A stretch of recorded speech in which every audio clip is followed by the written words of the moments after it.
إن الحمد لله نحمده ونستعينه ونستغفره ونؤمن به ونتوكل عليه ونعوذ بالله من شرور أنفسنا ومن سيئات أعمالنا من يهده الله فلا مضل له ومن يضلل فلا هادي له وأشهد أن لا إله إلا الله وحده لا شريك له وأشهد أن محمدا عبده ورسوله أما بعد. Brothers and sisters in Islam, Assalamu alaikum wa rahmatullahi wa barakatuh. Welcome back to this another of our sittings.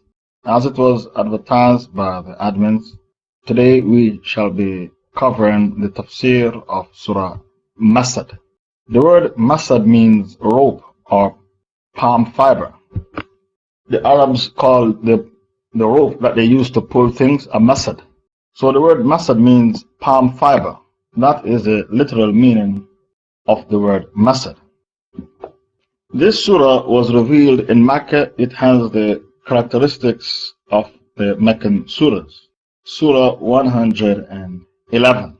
In this surah, Allah Ta'ala said, أعوذ بالله من الشيطان الرجيم بسم الله الرحمن الرحيم تبت يدا أبي لهب وتب ما أغنى عنه ماله وما كسب سيصلى نارا ذات لهب وامرأته حمالة الحطب في جيدها حبل من مسد. Perish the hands of Abu Lahab, an uncle of the Prophet, and he shall perish. His wealth and his children will not benefit him.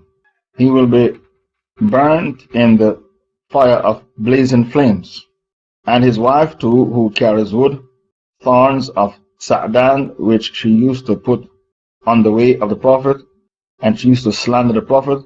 In her neck is a twisted rope of masad, palm fiber. This surah has what we call asbab al-nuzul, the cause of revelation, the sabab, the reason why Allah Ta'ala revealed this surah.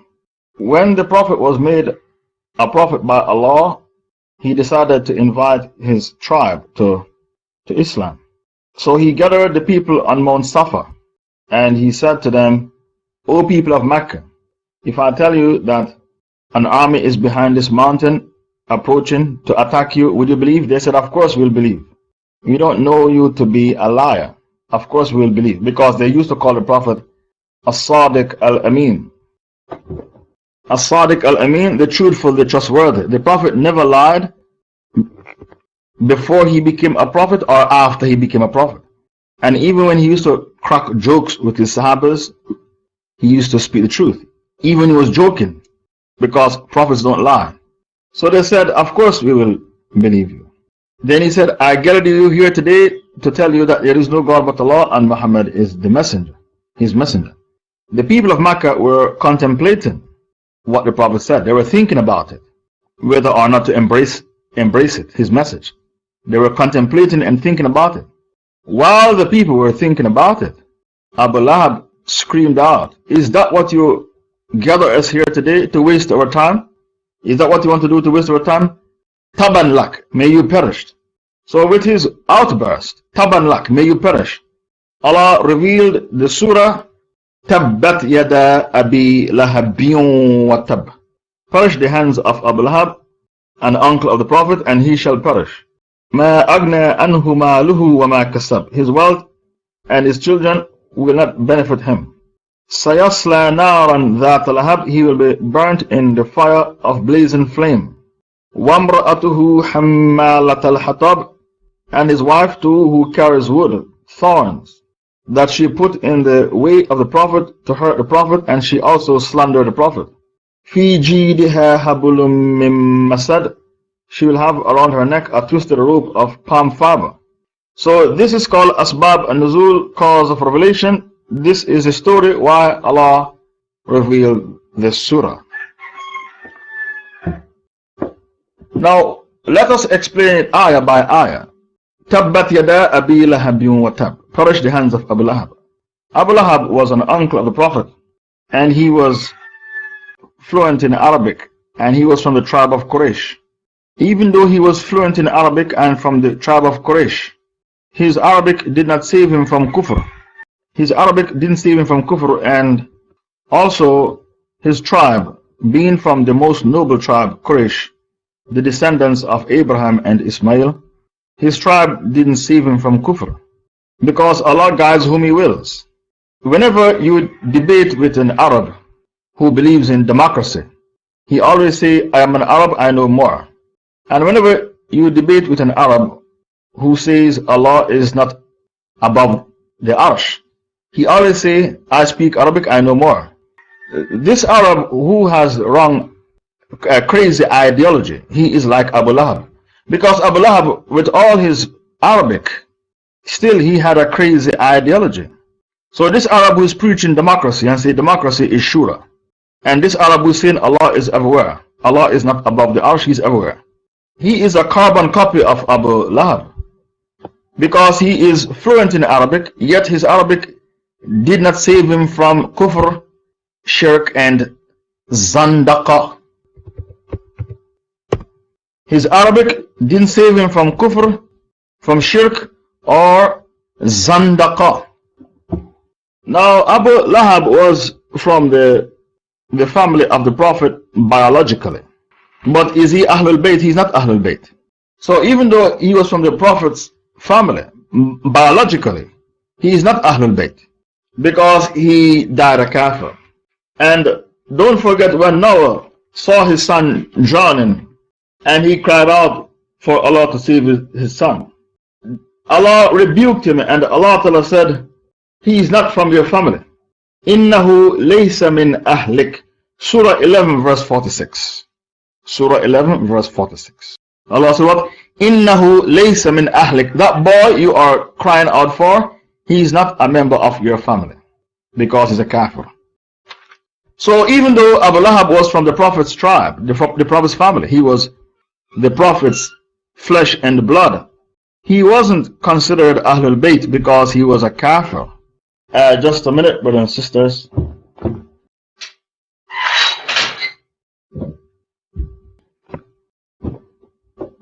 Bismillah. Yes, so he was not classified as a member of the Prophet's family because he was a kafir. Whenever you meet an Arab with wrong ideas about Islam, there are many Arabs who believe in democracy. There are many Arabs who believe that Allah is everywhere. Allah is not above the arsh. When you debate with them, they are going to say, you are a non-Arab and you can't speak Arabic. You didn't go to a university. I know better because I am an Arab. Always remind them, Abu Lahab was an Arab, very fluent in Arabic, and Abu Lahab was from the best tribe, Quraysh. In spite of his Arabic and his high lineage, he died a kafir. So always say to the Arab, you are the new Abu Lahab, because you have knowledge of Arabic and your Arabic did not save you from kufr, from shirk and from zandaqa. So you are the new Abu Lahab, and Allah said, Tabbat yada abi lahabin wa tab. And when you debate with these people with crazy ideas, you are not supposed to be soft, because you are commanded by Allah in Surah Tawbah verse 73 to be harsh with the munafiqeen and let them find harshness in you. Surah 9 verse 73. Wage jihad against the munafiqeen, and Allah said, وَغْلُظْ عَلَيْهِمْ, let them find harshness in you. Don't be soft with the munafiq, because they are taking the youths of Islam with them to the hellfire like a lamb to the slaughter. And the reason why the person says, I am an Arab, I know better, is because he played a race card. Anytime a person is losing a battle, he always played a race card. I've debated many Arabs in my lifetime who believe in democracy and who believe Allah is everywhere. Allah is not above the arsh. And I've heard Arabs debating with non-Arabs, and they always play the race card. Racism runs in their blood. They can't help but to play the race card. Even though the man is speaking kufr, supporting, joining the UN. You can join the UN.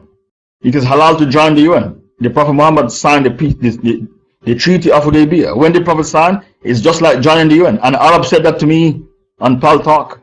When the Prophet signed the Peace Treaty of Hudaybiyah, it's like the Prophet joined the UN. The Prophet did the same thing. He slandered the Prophet Muhammad to support his kufr ideas. And we recorded the debate, because when you debate with a munafiq, he always say, I didn't say that.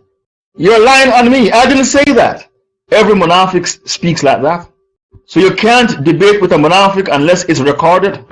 When I was on tour of South Africa in the year 2009, they invited me to debate with a Parvezi, a person who doesn't believe in hadith, a hadith rejecter. I said, who told you you can give me 20 minutes notice for a debate? Anyway, by the way, I don't mind debating. Where is the video camera to capture the debate? They said, we don't have any video camera. I said, okay, no debate for you. Who told you you can give me 20 minutes notice for a debate? And where is the video camera to capture the debate? Because this debate has to go on the internet for the Ummah to see the debate. They said, we don't have any camera. I'm sorry, no debate for you. I'm not going to debate. You can't debate a munafiq unless you capture the debate on camera. Because the munafiq is going to say, I didn't say that. You're lying on me. I didn't say that. Every munafiq speaks like that. When the man accused the Prophet Muhammad of kufr by claiming the Prophet signed the Treaty of Hudaybiyah, it's just like joining the UN. 10 minutes later, he said, I didn't say that. And when we said to him, we have recorded you, then he kept quiet and left the room. When we said to him, we have recorded you, it's recorded. Then he was ashamed and ran away from the room. What a fool. Do you think we would debate a munafiq without taping it? You think we are stupid? What a fool he was. You think we are going to debate a munafiq, a 5-star kafir, a munafiq, without recording the debate to play it back? And even if we forgot to record it, the Kiram and Katibin, they also recorded. So if we forgot to record, the Kiram and Katibin, they recorded it as well.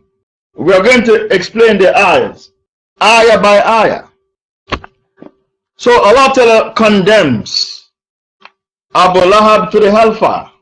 Allah Ta'ala promised Abu Lahab the hellfire, in spite of him being from the Prophet's family, in spite of him being from Quraysh. This ayah tells you that if you are evil in your actions, your lineage will not give you any preferential treatment. Man bata bihi amalu lam yusri' bihi nasabu. If you are slowed down with your good deeds, you won't be hastened forward with your high lineage that you enjoy in society. Another lesson we learn is that the Quran has predictions. The Quran has many predictions. We covered the topic, the predictions of the Quran, in this room. Many of you were not here and you missed the topic. Why you missed the topic, Allah knows best. This is a prediction of the Holy Quran. Allah is predicting that Abu Lahab and his wife will never embrace Islam, and they are going to die as kuffar, to be in the hellfire to abide forever. That is a prediction of the Quran. Tabbat yada abi lahab tab. Okay, shukran for the hadith. And whoever is slowed down by his actions will not be hastened forward by his lineage. Sahih Muslim. So Abu Lahab, you might be from Quraysh, your lineage can't help you because your actions were evil. Do you know what his name was, this man? If I tell you what his name was, you might want to vomit. Abu Lahab is not his real name. That is nickname. That was his nickname. They call him Abu Lahab because of his red face. Father of the flame. Because of his high complexion, his red face. They call him father of the flame because of his red face. High complexion that he enjoyed. If I tell you his real name, you might want to vomit. His real name was Abdul Uzza. Abdul Uzza bin Abdul Muttalib. You see how evil that name was? Abdul Uzza, father of Uzza, the servant of Uzza. Abdul is servant. Uzza was one of the idols of the Kaaba. You are supposed to call yourself Abdullah, not Abdul Uzza. So not only was he evil in character, his name was evil.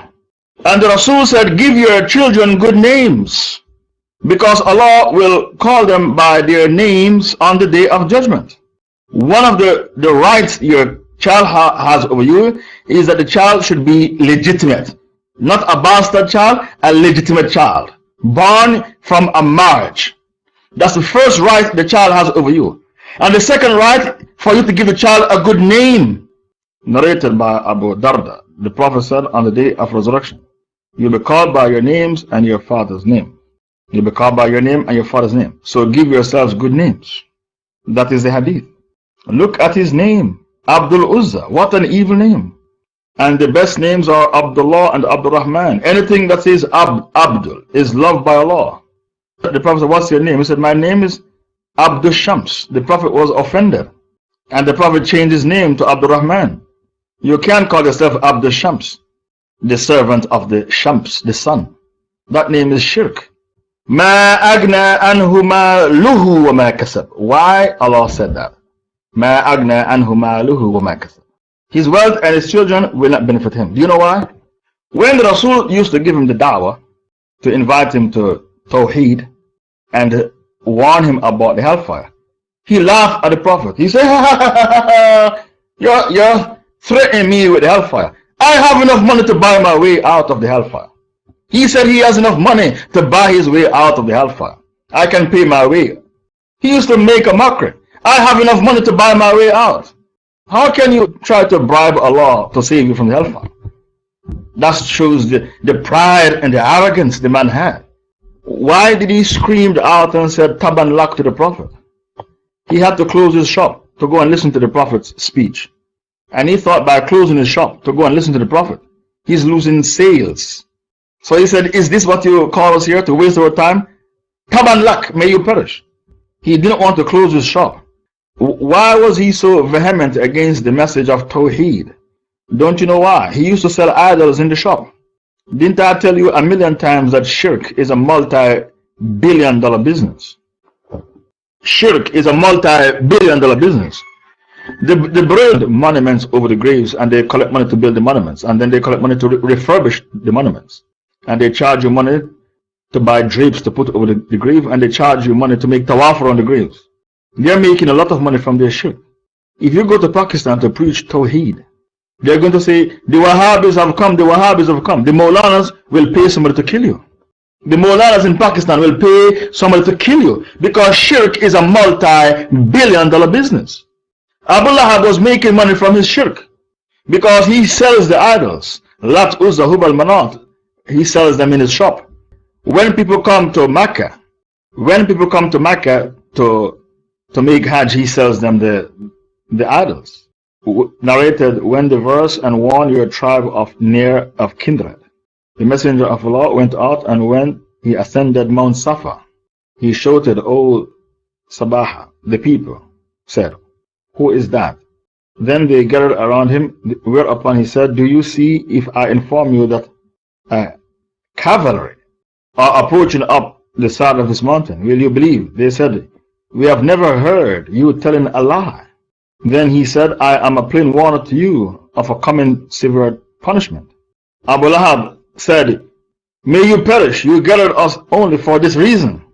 Then Abu Lahab went away. So the Surah Lahab, Tabbat Yada Abi Lahabin wa Tab, Surah 111 was revealed. This is called Asbab al-Nuzul, cause of revelation. This man Abu Lahab used to walk behind the Prophet. And when the Prophet go anywhere in Mecca giving the dawah, he walked behind the Prophet to tell the people, don't listen to him, he's a madman. He's my own nephew, he's a madman, don't listen to him, to slander the Prophet. He made it his job to slander the Prophet and to turn people away from the Prophet. Everywhere the Prophet go, he would walk around with the Prophet on the authority of Abdurrahman ibn Abi Zinad from his father, that a man called Rabi'a ibn Abad from the tribe of Bani Adil, who was a man of Islamic ignorance, who accepted Islam, said to him, I saw the Prophet in the time of pre-Islamic ignorance in the market of Dhul Majaz, and he was saying, O people, say there is no God worthy of worship except Allah, and you will be successful. The people were gathered around him, and behind him there was a man with a bright face. Yes, his face was bright, that's why they call him Abu Lahab, a red face, the father of the flames, squint of cross eyes, and two braids in his hair. He's saying he is an apostate from our religion. He's a liar. This man was following him, the Prophet, around wherever he went. Can you believe it? He followed the Prophet around wherever he went. So I asked, who was he? And they said, his uncle, the uncle of the Prophet, Abu Lahab. That's the man. So he used to go around with the Prophet. Anywhere the Prophet go, he would go and slander the Rasul Sallallahu Alaihi Wasallam. His wife, her name is Jamil. Jamil bint Harb. That name tells you something, isn't that so? Jamil bint Harb, that name tells you something. What it tells you, she was a sister of Abu Sufyan. In some hadith, she had one eye. She was a fervent supporter of Abu Lahab. She supported her husband vehemently.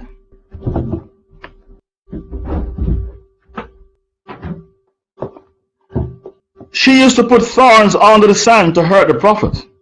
Deliberately put thorns underneath the sand where she knew the Prophet would walk to hurt the Prophet. When the surah came down, Tabbat yada abi lahabin wa tab, she came with a big stone to hit the Prophet. And the Prophet was sitting with Abu Bakr Siddiq. So Abu Bakr Siddiq became worried and said, she's coming.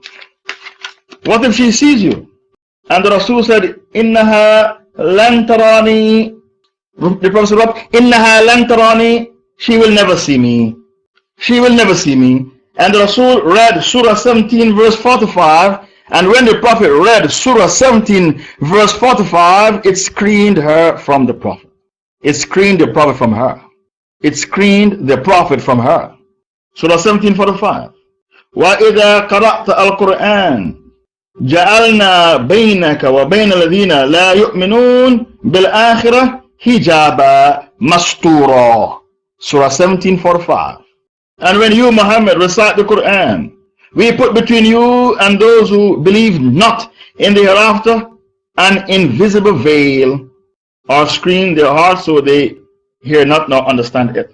Jamil, the wife of Abu Lahab, came with a stone to hit the Prophet because Allah revealed Tabbat yada abi lahabin wa tab.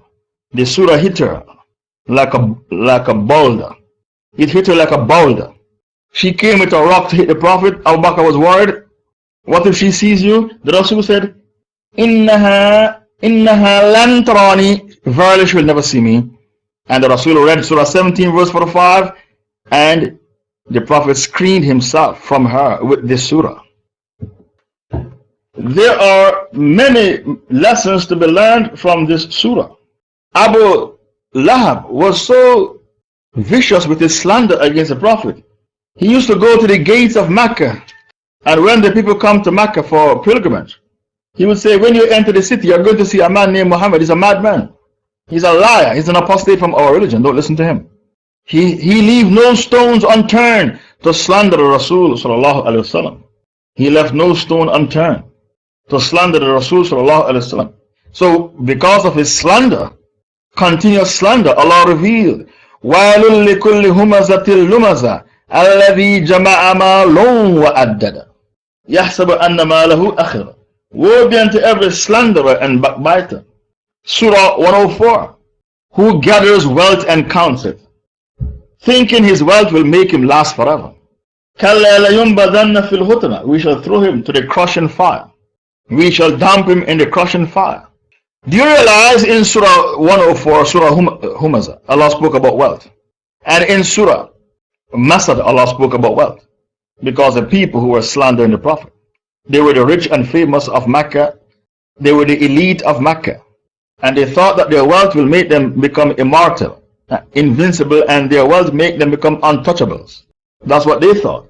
So in both surahs, Allah spoke about wealth. Because the wealth went to their head and they became proud, arrogant, haughty, ostentatious, boastful. And they think that their wealth puts them above Islam. They don't need Islam. And the wealthy today, they have the same mentality. You have many Abu Lahabs today in our midst who think their wealth puts them above Islam. I don't need Islam. Look how wealth can be used to beguile people. Take them away. Your wealth is either a blessing or a curse for you. The Pharaoh had wealth, but his wealth was a curse, not a blessing. So wealth can go to your head. It is Allah Ta'ala's mercy that wealth doesn't go to your head. If you end up like Abu Bakr Siddiq or Abdurrahman bin Auf or Uthman ibn Affan, you use your wealth to spread Islam, then your wealth is a barakah for you. And the Rasul said you are not allowed to envy a person unless it is on two occasions. You see a man with knowledge and he is imparting the knowledge with hikmah. And you see a man with wealth and he's using his wealth for the sake of Allah, then you can wish to be like them. Not that you want his wealth to disappear. You want to be like him. لا حسد إلا في اثنتين. So wealth can be a curse for you if your wealth was used to beguile you and take you away from the deen. And Allah said, أَلْهَاكُمُ التَّكَاثُرُ حَتَّى زُرْتُمُ الْمَقَابِرِ. Rivalry between yourself to pile up the pomp and glitter of this world distracts you from your deen until you visit the grave, then you shall come to know. سَيَصْلَى نَارًا ذَاتَ لَهَبٍ. He will be flung to the blazing fire. وَامْرَأَتُهُ حَمَّالَةَ الْحَطَبِ. And as for his wife, the wood carrier, the wife who used to put thorns underneath the sand to hurt the Prophet. فِي جِيدِهَا حَبْلٌ مِّن مَّسَدٍ. In her neck is a twisted rope of palm fiber. While she is burning in hell, she has a rope of thorns, palm fiber around her neck. In some tafsir, she will be carrying firewood in the hellfire and dumping the firewood on her husband in the hellfire. So whenever a person has something to lose, they hate Islam. If there's a man who is preaching that Jesus is God and he's making a lot of money from the church, do you think he wants Islam to come to his country for people to leave the church? When people have something to lose, they hate Islam because you pull the rug from underneath their feet. Abu Lahab had a reason to hate Islam. He was benefiting from his kufr and his shirk, selling the idols to the people. He was raking it in. So he's saying, how can we exchange Lat, Uzza, Hubal, Manat, these idols, for a God we can't see? How can we benefit from God? We can't see God. We can't see Allah. We can see Lat, Uzza, Hubal, Manat. We sell them and make money. We are raking it in. How can we benefit from Allah? The Prophet said, you cannot buy and sell God. How can you buy and sell God? He didn't want to know. He preferred the life of this world over the hereafter. He didn't want to know. If I can't make money from the religion, I don't want it. A man who is making a lot of money from Christianity, they call themselves televangelists. They go on TV and they cry and ask for donations. And they get millions coming to them, millions. Why should he want Islam to spread in his country? To pull the rug from underneath his feet. He's conning the people. Jesus is God. And he's making a lot of money from it. Why should he want the haqq in his country? He doesn't want the haqq, the truth, because batil is a multi-billion-dollar business. Falsehood, to con people and make money out of conning people, is a business. Even when they lied about the millennium bug, they make money out of it. To lie to people and con them out of their life savings, it's a business in itself. And false religion is a con. The person taking notes, the 9 lessons from the Tafseer of Surah Al Masad. The next chapter. The 9 lessons from the Tafseer of Surah Al Masad. That is our next chapter. The very first lesson you learn here, every prophet had an enemy. Surah 6:112. Or the first lesson is every town has, every prophet had an enemy. And every town has its enemies. وَكَذَلِكَ جَعَلْنَا فِي كُلِّ قَرْيَةٍ أَكَابِرٍ وَكَذَلِكَ جَعَلْنَا لِكُلِّ نَبِيٍّ عَدُوًّا شَيَاطِينَ الْإِنسِ وَالْجِنِّ. That's the first lesson. Every prophet had an enemy, and the evidence is Surah 6:112. وَكَذَلِكَ جَعَلْنَا لِكُلِّ نَبِيٍّ عَدُوًّا شَيَاطِينَ الْإِنسِ وَالْجِنِّ يُوحِي بَعْضُهُمْ إِلَى بَعْضٍ زُخْرُفَ الْقَوْلِ غُرُورًا. And so we have appointed for every prophet enemies, shayateen, from among mankind and from among the jinn, inspiring one another with adorned speech by way of deception. Inspiring one another with adorned speech by way of deception. That is the very first lesson we learned from the tafsir today. Every prophet had an enemy. Prophet Abraham had Nimrod as his enemy. Authentic 28. So you're right, Prophet Abraham had Nimrod as his enemy. And Moses had the Fir'aun. Jesus had King Herod. Jesus had King Herod as his enemy. And these men, they plot against the truth because they don't want to lose their power, their status. They don't want to lose their position. The Prophet Muhammad had Abu Lahab as his enemy. And Abu Jahl, of course. The second lesson we learned from this tafsir is every town or village has inside of it men who plot against the haqq. That's the second lesson. Every town or every village has men inside of it who plot against the truth. The evidence is Surah 6, 1, 2, 3. Surah 6, 1, 2, 3. Every town. So, every prophet has an enemy. But in another ayah, every town has inside the town men who plot against the truth. Surah 6, 1, 2, 3. Every town has an enemy inside it that plot against the truth. That's right. Surah 6, 1, 2, 3. وكذلك جعلنا في كل قرية أكابر مجرميها ليمكروا فيها وما يمكرون إلا بأنفسهم وما يشعرون. That is the ayah. And thus we have set up in every town great ones of its wicked people to do what? To plot against the truth. But they plot not except against themselves and they realize it not. So in the first ayah, Allah said for every prophet there is an enemy who plot against the prophet. Then Allah said in another ayah in the same surah, Surah 6, in every town there is people who plot against the truth. So if you should go to a town in the UK, the USA, a town in India, Pakistan, a town in China, any town you go into to speak the truth, expect opposition. Because the ayah is clear. It doesn't get clearer than that. For every town we appoint criminals who plot against the haqq. Abu Lahab was a criminal in Mecca plotting against the haqq. He followed the prophet wherever the prophet would go and slander the prophet. I'm sure the admin brought you the hadith. He walked behind the prophet. He didn't give the prophet any space. He walked behind the prophet. And when the prophet invited the people to Islam, he said, don't listen to him, he's a madman, don't listen to him. He doesn't know what he's talking about, he's a liar. He has apostated from our religion. The third lesson you learn from this tafsir, at times your own family becomes your greatest enemy. That is the third lesson.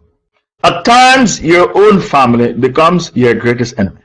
Because the greatest enemy of the Rasul was Abu Lahab. Sometimes your own family becomes your greatest enemy. Surah Taghabun, Surah 64, verse 14. Allah said, oh, you believe sometimes your own wives and your own children are your own enemies, therefore beware of them. يَلَّذِينَ آمَنُوا إِنَّ مِنْ أَزْوَاجِكُمْ وَأَوْلَادِكُمْ عَدُوًّا لَكُمْ فَاحْذَرُوهُمْ. Surah 64, verse 14. It doesn't get clearer than that. So by Abu Lahab opposing the Prophet, his own uncle, it proves that sometimes your own family becomes your enemy when you speak the truth. The fourth lesson we learn is that when you open your mouth and speak the truth, you will be persecuted. Why Allah said, وَتَوَاسَوْا بِالْحَقِّ وَتَوَاسَوْا بِالصَّبْرِ وَالْعَصْرِ إِنَّ الْإِنسَانَ لَفِي خُسْرٍ. Allah swears by time and said, man is in a state of loss. إِلَّا الَّذِينَ آمَنُوا وَعَمِلُوا الصَّالِحَاتِ وَتَوَاسَوْا بِالْحَقِّ وَتَوَاسَوْا بِالصَّبْرِ. Except those who believe and work righteous deeds and encourage each other to speak the truth and encourage each other to have sabr. When you open your mouth and speak the truth, you are going to be persecuted. That's why the Prophet was told by Allah, وَتَوَاسَوْا بِالْحَقِّ وَتَوَاسَوْا بِالصَّبْرِ. The other lesson you learn is shirk is a business and those who benefit from it hate Islam. Shirk is a business and those who benefit from it, they hate Islam. Did I spell business properly? Is that how you spell business? Shirk is a business and those who benefit from shirk, they hate Islam automatically, not inevitably, consequently, automatically, naturally. This is why Abu Lahab took the stance he took, because he was benefiting from shirk. He was selling the idols in the shop, making money, raking it in. They hate Islam automatically, inevitably, and naturally, unless Allah guides them to Islam. That's why the Brahmins hate Islam so much. They call you Wahhabi because you don't worship the Prophet. Nobody hates Islam like a Brahmin, because a Brahmin is a mushrik, a grave worshipper. The sixth lesson, wealth and children can beguile you, can mislead you. can be misleading. Allah said in Surah 8 verse 28, وَاعْلَمُوا أَنَّمَا أَمْوَالُكُمْ وَأَوْلَادُكُمْ فِتْنَةٌ. Know that your wealth and your children are what? A fitna for you. Surah 8 verse 28, your wealth and your kids are what? Fitna. And this was the fitna for Abu Lahab. His wealth and his kids were his fitna. When the Rasul warned him about the hellfire, he laughed and said, I can buy my way from the hellfire. I have enough money to buy my way out. His wealth was his fitna. There are many Abu Lahabs today. In Europe, Europe is a rich continent, and the people in Europe, most of them don't believe, and they will never believe. Japan is a rich country, and the majority of Japanese are not believers, and they will never believe.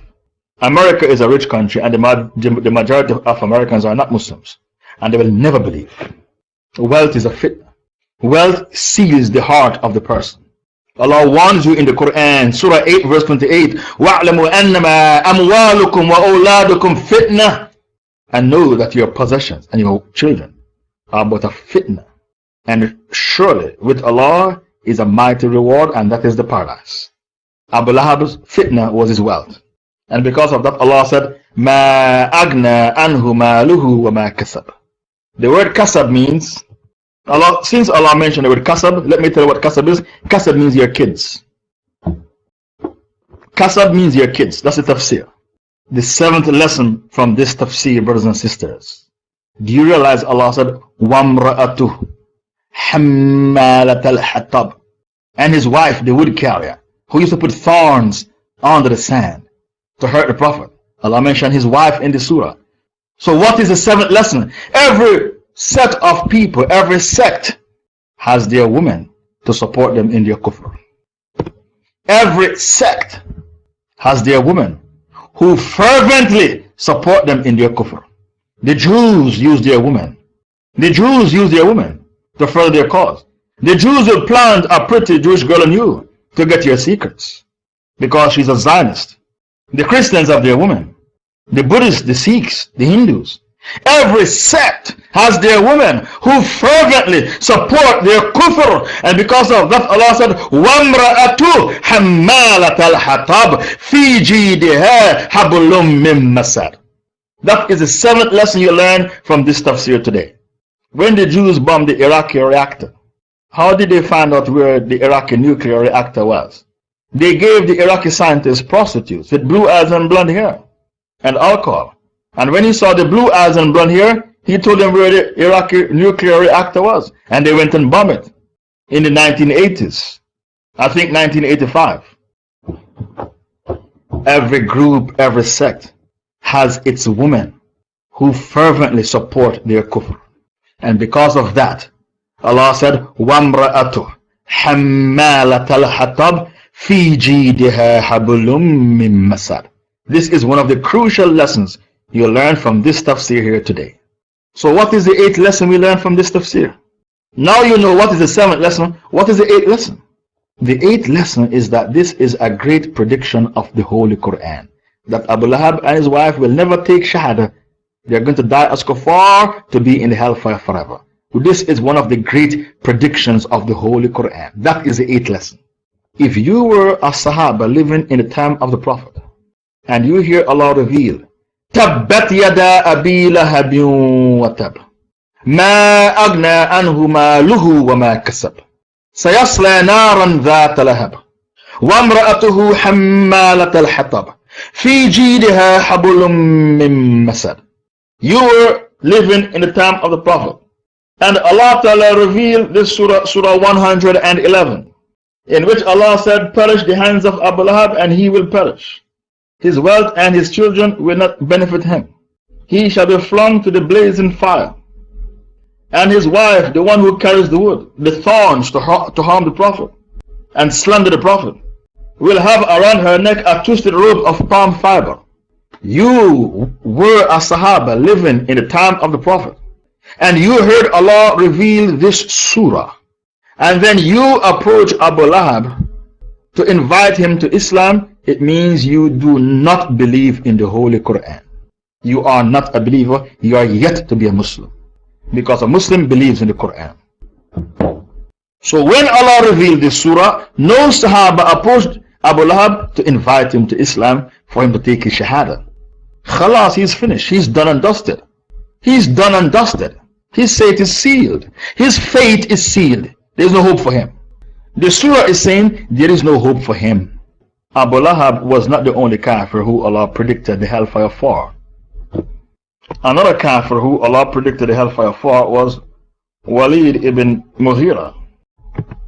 That is another kafir Allah predicted the hellfire for. He was jealous of the Prophet. He wanted to be the Prophet. He wanted to be the Prophet. And Allah said, Sa'uslihi saqar. Surah 74, verse 26. Sa'uslihi saqar. I am going to dump this man, Walid ibn Mughira, in the hellfire. Sa'uslihi saqar. This is another prediction of the Quran. This kafir, I'm going to dump him in the hellfire. There is no hope for him.